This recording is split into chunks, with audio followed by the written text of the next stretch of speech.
그렇게 북이스라엘을 잘못 이끌고 있는 이 여로보암에게 어떤 일이 일어나는지 1절 말씀부터 보겠습니다.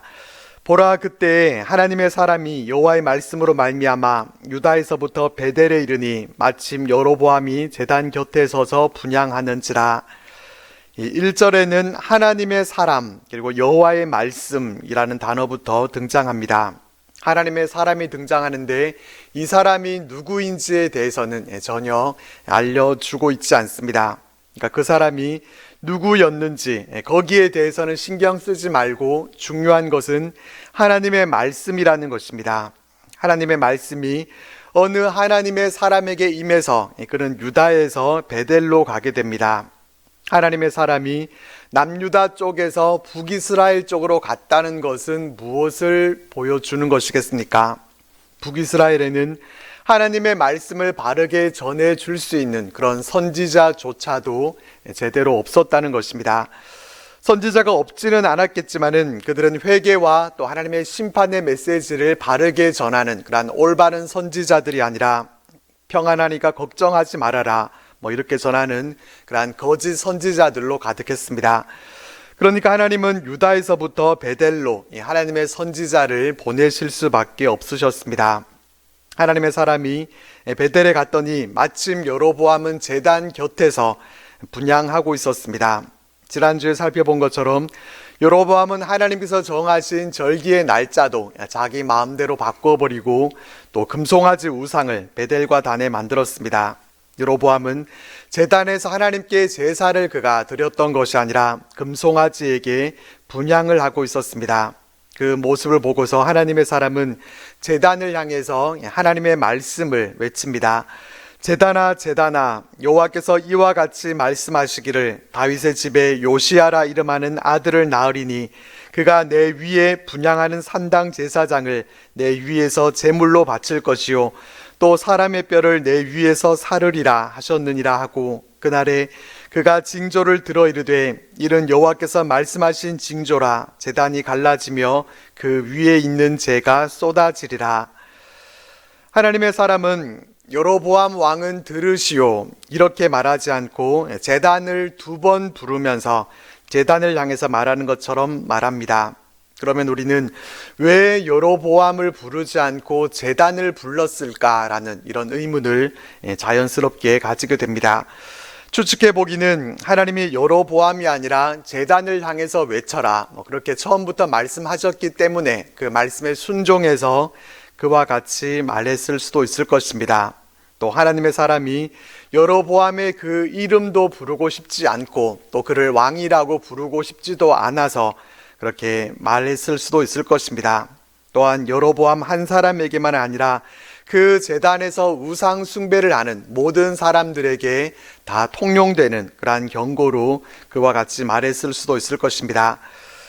어쨌든 하나님의 사람은 여로보암이 분향하고 있던 그 제단을 향해서 외치는데 그 내용은 다윗의 집에 요시야라 하는 아들이 산당 제사장을 제물로 또 사람의 뼈를 제단 위에서 사를 거라는 것이었습니다. 그리고 그 징조로 제단이 갈라지고 그 위에 재가 쏟아지게 될 것이다 라는 이런 말씀을 선포합니다. 요시야 왕은 이때로부터 약 300년 후에 종교개혁을 이룬 인물입니다. 이 예언은 열왕기하 23장에 가서 그대로 성취가 됩니다. 요시야는 베델의 단과 또 산당을 불사르고 또 묘실에 있는 그 뼈들을 가져다가 단 위에서 불살랐습니다. 이 예언은 베델 제단에 대한 최대 모욕이라고 할 수 있습니다. 그때는 시체를 만지는 것만 해도 부정하게 그렇게 여겨졌는데 제사장의 시체가 단 위에서 불살라진다라고 하는 것은 그 단을 아예 무시해버리는 것이 되기 때문입니다. 이와 같은 일이 있을 거라는 이 하나님의 말씀을 들었으면은 여로보암이 어떻게 해야 되겠습니까? 하나님의 말씀 앞에 자신의 죄를 뉘우치고 또 회개해야 되겠지만은 이미 이 여로보암의 신앙의 상태는 선을 넘은 상황이었습니다. 그 정도의 하나님의 말씀으로 돌이키고 회개하기에는 이미 깊이 타락해 있는 중에 있었습니다. 여로보암은 이 하나님의 사람이 전한 말을 듣고서 분노합니다. 그는 손을 펴서 그를 잡으라고 외칩니다. 하나님의 사람을 처단한다고 해서 하나님께서 말씀하신 것이 취소가 되는 것도 아님에도 불구하고 하나님의 사람이나 잡으려고 합니다. 그러나 그때 여로보암의 손이 마비가 돼서 다시 손을 오므리지 못하게 됩니다. 여로보암은 자신의 몸에 이상이 생김을 통해서 하나님의 역사를 몸소 체험하게 됐습니다. 그리고 이어서 하나님의 사람이 말한 징조대로 제단이 갈라지면서 재가 제단에서 쏟아지는 일이 일어났습니다. 하나님의 사람이 말한 그대로 그렇게 이루어진 것입니다. 이렇게 하나님은 우리가 잘못된 길로 빠졌을 때 우리가 바른 길로 갈 수 있도록 경고를 하십니다. 경고의 사이렌이 울리고 있을 때 빨리 그 경고를 알아듣고서 깨닫는 것이 중요하지만은 재빨리 깨닫지 못하는 그러한 경우들이 적지 않습니다. 그럴 때 하나님은 빨리 잘 깨달을 수 있도록 우리의 육신 가운데 이 고통을 주시기도 하십니다. 하나님이 여로보암의 손이 마비되는 그런 능력을 나타내시고 또 제단이 갈라지면서 재가 제단에 쏟아지는 그러한 징조를 보이신 것은 그가 불신앙의 상태에서 그 모습을 보고 또 자신의 손에 임한 그 하나님의 능력을 보고 하나님께로 돌이킬 수 있도록 그것을 기대하셨기 때문이었습니다. 여로보암은 손이 마비되고 또 하나님의 사람이 예언한 일이 그대로 이루어지는 것을 보면서 나 어떻게 하는가 하면은 6절 말씀입니다.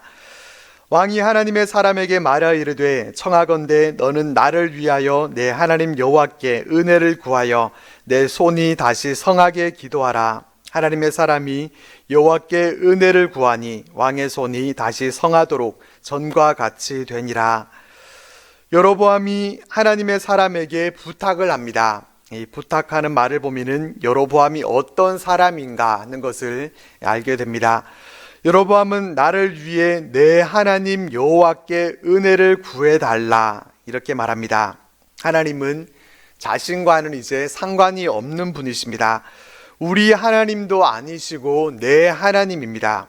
당신의 하나님께 자신의 손이 성하게 해주시기를 기도해달라 이렇게 요청합니다. 자신은 하나님께 기도할 생각도 없고 또 자신이 기도해서는 그 일이 해결되지 않을 거라고 그는 그렇게 생각한 것입니다. 만약에 여로보암이 자신의 손이 그렇게 마비됐을 때 주 여호와여 구하옵나니 제가 잘못했으니까 저를 다시 고쳐 주십시오 그렇게 기도했다고 하면은 하나님께서 그 기도를 안 들어주셨겠습니까? 여로보암은 그만큼 하나님과의 관계가 깨져 있었던 것입니다. 이 여로보암의 모습은 얼마나 안타까운 일인지 모릅니다. 이와 함께 우리가 하나님을 아버지라고 부르면서 직접 하나님께 우리가 기도할 수 있다고 하는 것, 이것은 또한 얼마나 귀한 은혜인지 모릅니다. 천주교만 해도 자신이 스스로 기도해서 이 죄 용서를 받을 수 있는 것이 아니라 신부에게 가서 고해 성사를 합니다. 자신의 죄를 하나님께 고하는 것이 아니라 사람에게 고합니다. 그래서 사제에게 죄에 대해서 고백하면은 사제가 내가 성부와 성자와 성령의 이름으로 내 죄를 사하노라 라는 이렇게 말을 해줘야 용서를 받는 것입니다. 이렇게 여로보암은 자신은 스스로 기도하지 못하고 이 하나님의 사람에게 기도 부탁을 했고 하나님의 사람이 하나님께 은혜를 구함을 통해서 자신의 손이 전과 같이 다시 회복될 수 있었습니다. 자신의 죄를 뉘우치고 회개할 생각은 하지 않고 이 하나님의 말씀을 전한 하나님의 사람을 처치려 하려고 했던 이 여로보암을 생각하면은 손만 마비되는 것이 아니라 전신 마비가 되고 또 회복도 되지 말아야 할 것 같겠지만은 그러나 하나님은 그런 여로보암도 긍휼히 여기시고 또 치유를 해 주십니다. 하나님은 그가 회개하고 돌아오기를 계속해서 기다리고 계셨습니다. 그런데 여로보암의 태도는 어떻습니까? 하나님의 경고를 경고로 받아들이지 않습니다.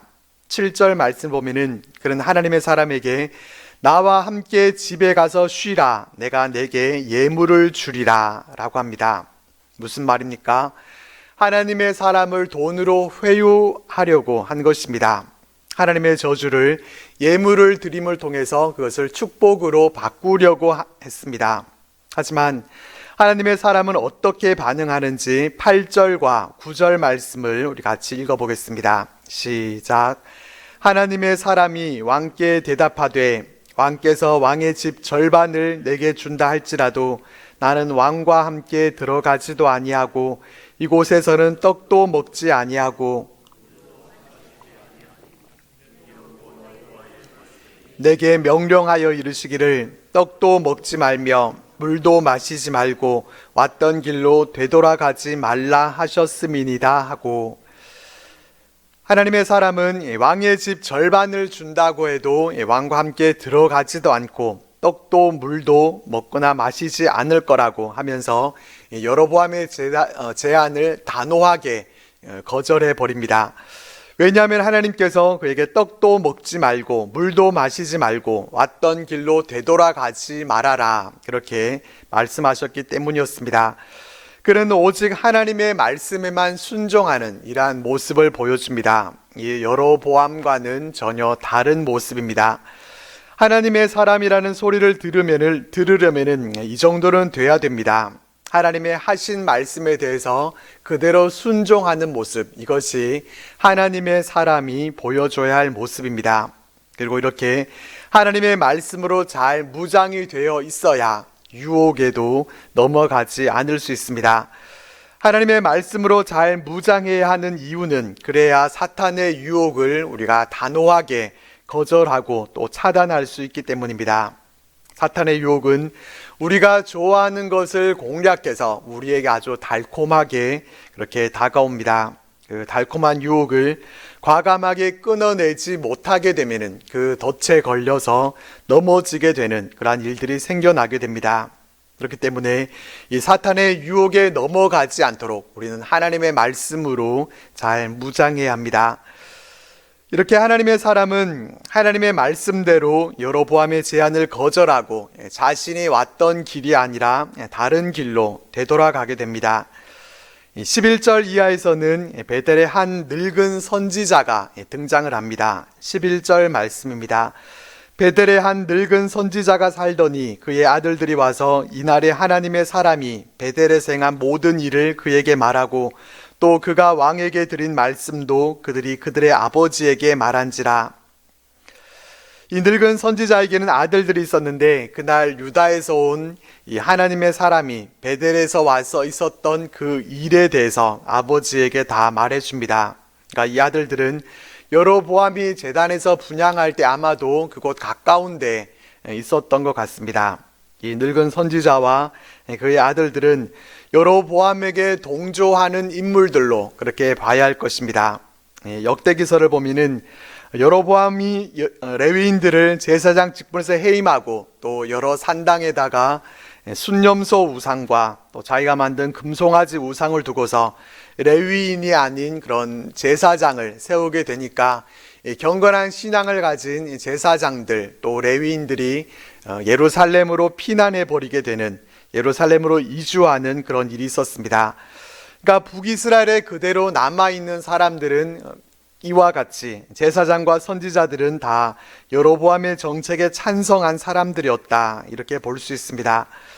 그리고 늙은 선지자라고 하는 이 표현을 보면은 그가 단순히 나이가 많은 사람이었다라는 것보다는 그가 오랜 세월 동안 북이스라엘에서 활동했던 선지자였다라는 것을 말해주고 또 오랜 연륜이 있고 또 노련한 선지자였다라는 것을 짐작해 볼 수 있습니다. 근데 그렇게 노련하고 연륜도 있는 선지자가 이 여로보암의 그 정책에 대해서 자신도 동조해서 북이스라엘에서 그와 같이 오랫동안 활동을 했다라는 것은 또 참 안타까운 모습이 아닐 수 없습니다. 우리도 영적 판단력이 흐려지게 되면은 자신도 모르게 이런 죄악의 환경에 물이 들어서 이 늙은 선지자처럼 자신의 신앙이 죽어가고 있는지도 잘 알지 못한 채로 그렇게 삶을 살아갈 수 있다라는 것을 우리는 알아야 합니다. 우리는 우리의 판단력이 흐려져서 세속에 물들어서 살아가지 않도록 우리는 깨어있고 잘 판단할 수 있는 그러한 분별력을 달라고 계속해서 우리는 기도할 수 있어야 할 것입니다. 이 늙은 선지자는 이 아들들의 말을 듣고서 하나님의 사람이 어디를 갔는가 그것을 물어보고 나귀의 안장을 지우고 하나님의 사람을 뒤따라갑니다. 그리고는 상수리 나무 아래에 앉아 있는 하나님의 사람을 결국 만나게 됩니다. 상수리 나무 그늘은 여행자에게는 아주 시원한 쉼을 주는 그런 좋은 장소가 됩니다. 여기서 문제가 되는 부분은 하나님의 사람이 급히 베델을 떠나지 않고 이렇게 쉬고 있었다는 것입니다. 떡도 먹지 말며 물도 마시지 말고 왔던 길로 되돌아가라 라고 하는 이런 하나님의 명령을 받은 그 사명의 성격에 비추어 보면 뭔가 이렇게 쉬고 있는 모습은 부자연스러운 행동입니다. 더우니까 또 거리가 멀어서 좀 쉬어갈 수도 있지 않느냐 이렇게 말할 수도 있겠지만은 이 베델에서 예루살렘까지의 거리는 약 17km 정도 되는 그렇게 멀지 않은 가까운 거리였습니다. 그러니까 그는 쉬고 있을 것이 아니라 부지런히 이 베델에서 벗어나야 했습니다. 그럼에도 이제 자신의 사명을 다했으니까 괜찮겠다 이렇게 생각을 했는지 그렇게 앉아서 쉬고 있었던 것입니다. 이것은 휴식을 취하지 말고 쉬지도 말아야 된다라는 그런 의미가 아니라 방심해서는 안 된다는 것입니다. 방심하게 되면은 유혹에 노출이 되고 또 유혹에 넘어가게 되는 그런 일이 생기기 마련입니다. 여로보암의 유혹은 잘 이겨냈지만은 그렇게 쉼을 통해서 이제 또 다른 미혹에 넘어가게 됩니다. 늙은 선지자는 하나님의 사람을 상수리 나무 있는 곳에서 만나서 그의 신원을 확인한 후에 자신의 집으로 가서 떡을 먹자고 권합니다. 이 늙은 선지자의 말에 하나님의 사람은 여로보암에게 단호하게 거절했던 것과 마찬가지로 이번에도 같은 말로 그 말에 대해서 거절을 합니다. 하지만 늙은 선지자는 어떻게 말을 하는지 18절 말씀을 같이 읽어보겠습니다. 시작. 그가 그 사람에게 이르되 나도 그대와 같은 선지자라. 천사가 여호와의 말씀으로 내게 이르기를 그를 내 집으로 데리고 돌아가서 그에게 떡을 먹이고 물을 마시게 하라 하였느니라 하니 이는 그 사람을 속임이라. 이 늙은 선지자는 자신도 당신과 같은 선지자입니다 이렇게 말하면서 안심시킵니다. 그리고 천사가 말을 했다 라고 하면서 거짓말을 합니다. 천사가 하나님의 사람을 집으로 데리고 들어가서 그에게 떡을 먹이라 그리고 물을 마시게 하라 했다는 것입니다. 이 늙은 선지자는 무슨 의도로 그렇게 했는지는 우리가 다 알 수 없지만은 하여튼 하나님의 사람이 하나님의 명령을 어기도록 이렇게 그럴듯한 거짓말로 그를 속입니다. 그렇지만 늙은 선지자의 이 말은 하나님이 자신에게 하신 말씀, 하나님의 사람에게 하신 것과는 반대가 되는 것이었습니다. 그러니까 하나님의 사람은 자신이 받은 그 하나님의 말씀과 이 늙은 선지자의 말이 다르다는 것에 대해서 좀 의문을 품었어야 했습니다. 하나님이 나에게는 분명히 이렇게 말씀하셨는데 이 사람을 통해서는 왜 그렇게 말씀을 하셨을까? 왜 나한테 이 사람을 믿고 따라가라 라는 말씀은 또 직접 주지 않으셨을까? 이렇게 의심해 봤어야 했습니다. 이 늙은 선지자가 한 짓을 보면은 보이스 피싱이 생각납니다. 저도 딱 한 번 암흑의 검사라고 하면서 아주 오래전에 전화가 온 적이 한 번 있었습니다. 그래서 검사라고 하길래 제가 보이스 피싱 아니에요? 제가 이렇게 물어봤더니 바로 전화를 끊기는 했었는데 요즘은 얼마나 더 진짜처럼 또 잘 속이는지 모릅니다.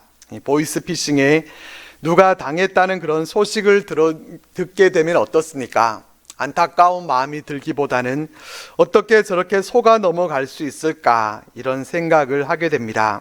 속이는 사람이 분명히 죄인이고 또 나쁜 사람이지만은 이제는 속는 사람도 문제가 있습니다. 요즘 얼마나 정보들이 많이 있고 또 조금만 조심하면은 조금만 더 의심하고 생각해 보면은 알 수가 있는데도 여전히 속는 사람들이 있다는 것이 문제가 되기도 합니다. 속는 사람이 아무도 없는 날이 오면은 그때야 이 보이스피싱이 사라지겠지만은 속는 사람이 있는 한은 계속해서 이 보이스피싱은 절대로 사라지지 않을 것입니다. 이 보이스피싱과도 같은 이 늙은 선지자의 말에 어떻게 되는가 하면은 19절 말씀입니다. 이에 그 사람이 그와 함께 돌아가서 그의 집에서 떡을 먹으며 물을 마시니라. 그는 어리석게도 다시 베델로 되돌아갑니다. 17km밖에 안 되는 거리고 그가 서둘러서 갔다고 하면은 예루살렘에 벌써 도착할 수도 있었을 텐데 그는 베델로 되돌아가는 우를 범합니다. 그리고 늙은 선지자의 집에서 떡을 먹고 또 물을 마셨습니다. 여기서 무엇이 빠져 있습니까? 하나님께 여쭤보는 일이 빠져 있습니다. 사무엘서에서 사울과 다윗의 모습을 보면서 하나님께 여쭤보지 않음을 통해서 여러 가지 어려운 사건들이 있었던 것을 우리가 수없이 봤었습니다. 하나님께 여쭤보기만 하면은 하나님은 말씀해 주시는 그러한 분이신데 하나님은 제외시켜버리고 하나님께 여쭤보기를 생략해버리고 그냥 그의 집에 가서 먹고 마십니다. 근데 그의 집에서 먹고 마실 때 또 하나님의 말씀이 갑자기 이 늙은 선지자에게 임합니다. 늙은 선지자를 통해서 이런 말씀이 선포됩니다. 여호와의 말씀에 내가 여호와의 말씀을 어기며 내 하나님 여호와께서 내게 내리신 명령을 지키지 아니하고 돌아와서 여호와가 너더러 떡도 먹지 말고 물도 마시지 말라 하신 곳에서 떡을 먹고 물을 마셨으니 내 시체가 내 조상들의 묘실에 들어가지 못하리라 하셨느니라. 늙은 선지자를 통해서 하나님으로부터 이 비극적인 심판 선고를 이 하나님의 사람이 받게 됩니다. 하나님의 심판을 전하러 온 그가 하나님의 심판을 받는 대상으로 그렇게 바뀌어버리고 만 것입니다. 결국 이 늙은 선지자는 하나님의 말씀을 거역한 꼴이 됐고 변고를 당하게 됩니다. 사자가 하나님의 사람을 물어 죽입니다. 나귀는 그 곁에 가만히 두고 사자가 시체를 먹지 않고 그냥 죽이기만 했다라는 것은 하나님이 그렇게 하셨다라는 것을 보여주는 것입니다. 우리는 이 모습을 보면서 당혹스러움과 함께 의문을 느끼게 됩니다. 하나님의 말씀에 순종해서 어떻게 보면은 목숨을 걸고 여로보암 왕에게 가서 말씀을 전했던 사람이 어떻게 이런 최후를 맞이할 수 있는가? 어떻게 하나님의 사람이 거짓말에 속아 넘어가고 어떻게 선지자라는 사람이 하나님의 사람을 속여서 하나님의 명령을 어기게 만들었는지, 또 거짓 선지자 같은 사람에게 어떻게 하나님이 임하셔서 그를 통해서 하나님의 말씀을 대언하게 하셨는지 온통 다 이해가 잘 되지 않습니다. 이 모든 일들을 통해서 우리가 확인할 수 있는 것은 사람은 다 온전하지 않다는 것입니다. 한때 하나님의 명령을 잘 수행한 사람도 실족할 수 있다는 것입니다. 한때 하나님의 귀한 도구로 쓰임 받은 사람도 버림받을 수 있다는 것입니다. 또 하나님은 하나님의 뜻을 이루시는 일에 악인조차도 사용하실 수 있다라는 것도 보게 됩니다. 그리고 하나님의 말씀은 언제나 틀림없이 그대로 이루어지게 된다라는 것을 보게 됩니다. 하나님의 사람이 늙은 선지자에게 속아서 비극적인 종말을 맞이한 이 모습을 보면서 우리가 기억해야 할 것은 거짓말하고 속이고 미혹하는 것은 사탄이 가장 좋아하는 일이고 또 가장 잘하는 일이라는 점입니다. 이러한 사탄의 미혹을 분별하고 승리하려고 하면은 그러면 우리가 어떻게 해야 되겠습니까? 비결은 하나님께 여쭤보면서 행하는 것입니다. 기도로 순간순간마다 하나님의 뜻을 구하는 길밖에는 없습니다. 영적 분별을 갖추기 위해서는 우리가 계속해서 기도해야 하고 또 분별할 수 있는 그러한 유일한 도구가 되는 하나님의 말씀을 붙들어야 합니다. 성경의 가르침에서 벗어나는 것은 속임수임에 분명합니다.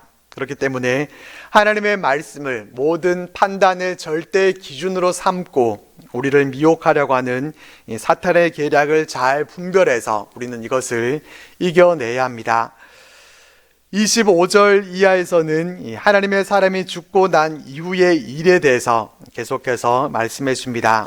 하나님의 사람이 사자에게 죽임당했다는 것을 알게 된 이 늙은 선지자는 그 시체를 자기의 묘실에 두고 슬피 웁니다. 자신이 하나님의 사람을 먹고 마시게 해서 죽게 됐다고 하는 그런 자책감 같은 것이 그에게 있었을 것입니다. 그 일을 통해서 이 늙은 선지자는 하나님이 하신 말씀은 분명히 그대로 이루어진다는 것을 뼈저리게 깨닫게 됐을 것입니다. 그래서 그는 아들들에게 자신이 죽거든 이 하나님의 사람을 장사한 묘실에다가 장사해서 자신의 뼈를 그 곁에 묻어달라 이렇게 유언합니다. 그리고 하나님의 사람이 여호와의 말씀으로 베델에 있는 제단을 향하고 또 사마리아 성읍들에 있는 모든 산당을 향하여 외쳐 말한 것이 반드시 이룰 것임이니라 라는 이 말씀도 덧붙입니다. 늙은 선지자는 하나님의 그 사람, 그 죽음을 통해서 그는 북이스라엘에 선포된 하나님의 메시지에 대해서 그는 깨달았습니다. 하나님의 사람이 베델에서 외친 그 예언이 그대로 이루어지게 될 것을 그는 누구보다도 확실히 이것을 믿게 됐습니다. 그래서 요시야가 우상 숭배자들의 묘실에서 뼈를 꺼내서 불사르게 될 것을 알고서 그와 같이 부탁을 한 것입니다. 나중에 이 부분이 어떻게 되는가 하면은 300년 후에 이 요시야 왕이 종교 개혁을 일으키게 될 때 여로보암이 베델에 세운 제단과 또 산당을 헐고 또 무덤에서 해골을 가져다가 제단 위에서 불사르게 됩니다. 그때 하나님의 사람과 늙은 선지자의 뼈가 있던 그 묘실은 보존이 돼서 불살라지는 일을 당하지 않게 됩니다. 하나님의 사람과 늙은 선지자 이 두 사람이 얘기해 주고 있는 것은 하나님이 하신 말씀은 분명히 그렇게 된다는 것입니다. 혹시 예외가 있지는 않을까? 과연 그렇게 될까? 이렇게 생각하는 그 사람에게 하나님은 분명하게 하나님의 말씀은 그대로 이루어진다라는 것을 나타내 보여주실 것입니다. 하나님이 하신 말씀은 300년이 지나든지 2000년이 지나더라도 말씀하신 대로 반드시 이루어집니다. 우리는 이 믿음에서 절대로 변함이 없기를 바랍니다.